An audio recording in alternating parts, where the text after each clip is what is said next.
علم شروع ہو رہا ہے. مولانا یوسف صاحب رحمہ اللہ فرماتے ہیں کہ یہ جو دو کرامن کاتبین بیٹھے ہیں یہ نظر تو نہیں آ رہے, کہاں سے لاجک لاؤ گے ان کو سمجھانے کی؟ یہ تو نظر نہیں آ رہے, لیکن اللہ قرآن میں فرما رہے ہیں کہ کرامن کاتبین بیٹھے ہیں یہاں. اندھیرے کمرے میں چلے جاؤ, تالے لگا دو, گپ اندھیرا کر دو, یہ دونوں ساتھ جائیں گے, یہ دونوں ساتھ جائیں. پھر اللہ کے نبی صلی اللہ علیہ وسلم نے فرمایا کہ قبر کو مٹی کا گڑھا مت سمجھو, یہ مٹی کا گھڑا نہیں, یہ یا تو جنت کا ایک باغ ہے یا جہنم کا ایک گھڑا ہے. تو یہ بات تو اگر ہم کو پتہ نہ چلتی تو دنیا کی کوئی لاجک اس کو ایکسپلین نہیں کر سکتی, لاجکلی ہم نہیں ایکسپلین کر سکتے.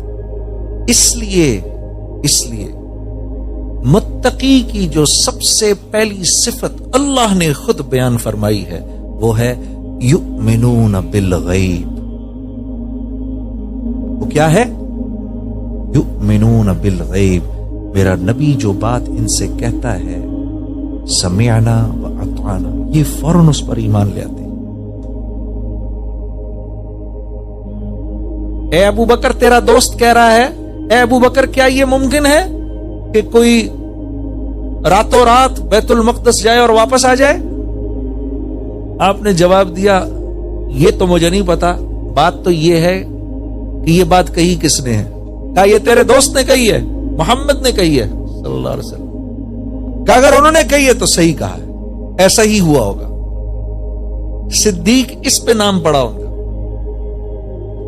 اور اللہ کی شان یہ کہ یوسف علیہ السلام بھی صدیق ہیں اور قرآن میں اللہ نے ان کا لقب بھی صدیق فرمایا. لیکن اللہ کو نبی کریم صلی اللہ علیہ وسلم کے اس صحابی کی یہ بات کتنی پسند آئی ہوگی کہ عرف عام میں آج جب صدیق کا نام لیا جاتا ہے تو سب سے پہلا نام جو ذہن میں آتا ہے وہ سیدنا ابو بکر صدیق رضی اللہ تعالیٰ عنہ کا ہے. تو خط بھی تو لکھا تھا حضرت عمر نے. کس کو لکھا تھا؟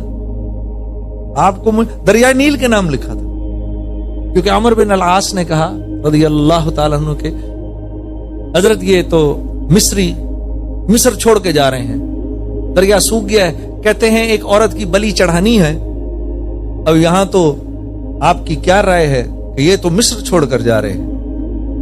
آپ نے ایک خط سیدنا عمر بن العاص کے نام لکھا, دوسرا خط دریائے نیل کے نام لکھا. ایسی عجیب سی بات ہے. اچھا یہ بات عجیب یوں بھی ہے کہ جتنے بھی ویسٹرن ہسٹورینز تھے انہوں نے کہا کہ یہ بہترین موقع ہے, آج ہم دیکھنا چاہتے ہیں کہ مسلمانوں کا خلیفہ کیسے بے عزت ہوتا ہے, یہ ہم دیکھنا چاہتے ہیں. یہ بات اس لیے محفوظ رہ گئی تاریخ کے اوراق میں. ہمارے ہسٹورینز میں تو واللہ عالم پتہ نہیں کس نے لکھی, لیکن ان کے سارے ہسٹورینز نے اس بات کو کوٹ کیا ہے. وہ گئے دیکھنے کے لیے, یہ دیکھیں تو صحیح آج مسلمانوں کا خلیفہ جو ہے وہ کیسے بے عزت ہوتا ہے. اس خط میں لکھا ہوا تھا اے دریائے نیل, اگر تو اپنی مرضی سے بہتا ہے تو ہمیں تیری ضرورت نہیں, اور اگر تو اللہ کے حکم سے بہتا ہے تو زمین پر اللہ کا خلیفہ عمر تجھ کو حکم دیتا ہے کہ تو چل. یہ لکھا تھا اس خط کے اندر. وہ خط بیچ میں رکھ دیا گیا میرے دوست. وہ دریائے نیل جو چلا ہے یہ وہ دنیا کا واحد دریا ہے جس کا پاٹ آج تک کبھی کم نہیں ہوا. تو تیسرا انعام کیا ملے گا؟ یہ ساری مخلوق آپ کی مرضی کے مطابق آپ کو نفع پہنچائے گی. یہی ہوا جب آپ چاہو گے ٹھنڈی ہو جائے گی, آپ چاہو گے گرم ہو جائے گی. یقین نہیں آتا؟ فرما برداری کر کے تو دیکھو. ہاں, یہ بارش تب برسے گی جب آپ چاہیں گے, یہ رک جائے گی جب آپ نہیں چاہیں.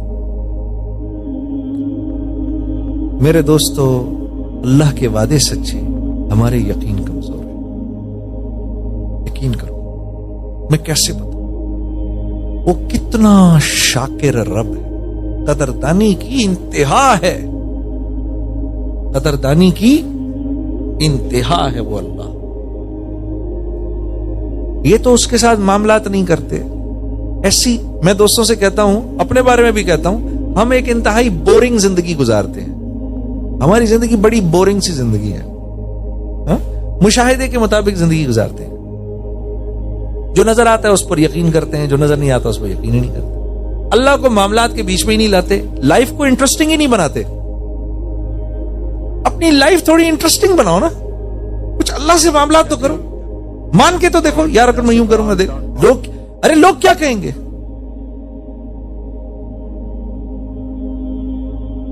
لوگ کیا کہیں, لوگ کیا. حدیث میں آتا ہے کہ اللہ حضرت ام عائشہ رضی اللہ تعالی عنہا نے اس کو روایت کیا ہے کہ آپ نے فرمایا کہ حضرت امیر معاویہ رضی اللہ تعالیٰ عنہ جب بیٹھے خلافت پر تو ام عائشہ کو ایک خط لکھا, مجھے کوئی نصیحت فرمائے مختصر سی. فرمایا کہ میں نے اللہ کے نبی صلی اللہ علیہ وسلم سے یہ بات سنی, کم و بیش الفاظ ہیں, کہ جب بھی کبھی تمہارے اوپر ایسا وقت آئے کہ یا مخلوق کو راضی کرنا ہو یا اللہ کو راضی کرنا ہو, تو تم اللہ کو راضی کر لینا. کیونکہ اگر تم نے مخلوق کو راضی کیا تو شروع میں تو مخلوق تمہاری بن جائے گی, لیکن کیونکہ ان کے قلوب اللہ کے ہاتھ میں ہیں, اللہ ان کے دل میں تمہاری ایسی نفرت ڈالیں گے کہ جو اس نفرت سے بڑھ کے ہوگی جو وہ تم سے پہلے کرتے تھے. اور اگر تم نے اللہ کو راضی کیا تو اسی طرح سے شروع میں مخلوق تو ناراض ہو جائے گی, لیکن کیونکہ ان کے قلوب اللہ کے ہاتھ میں ہیں, اللہ ان کے دل میں تمہاری ایسی محبت ڈالیں گے جو اس محبت سے بڑھ کے ہوگی وہ جو وہ تم سے پہلے کرتے تھے. کر کے تو دیکھو, لائف کو انٹرسٹنگ بناؤ.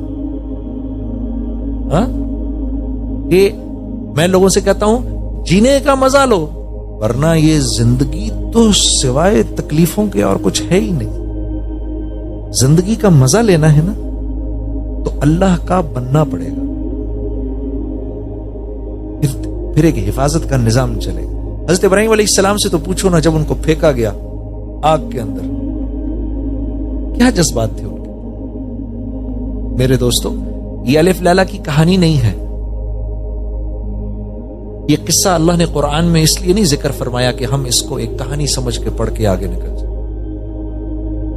یہ بہت بڑی تقویت کے لیے اللہ نے اس کو بیان فرمایا, میری آپ کی تقویت کے لیے اللہ نے اس کو بیان فرمایا ہے کہ میرا بندہ اس کو پڑھ کے طاقتور ہو جائے, میرے پر اس کا ایسا ایمان ہو, ایسا ایمان تازہ ہو.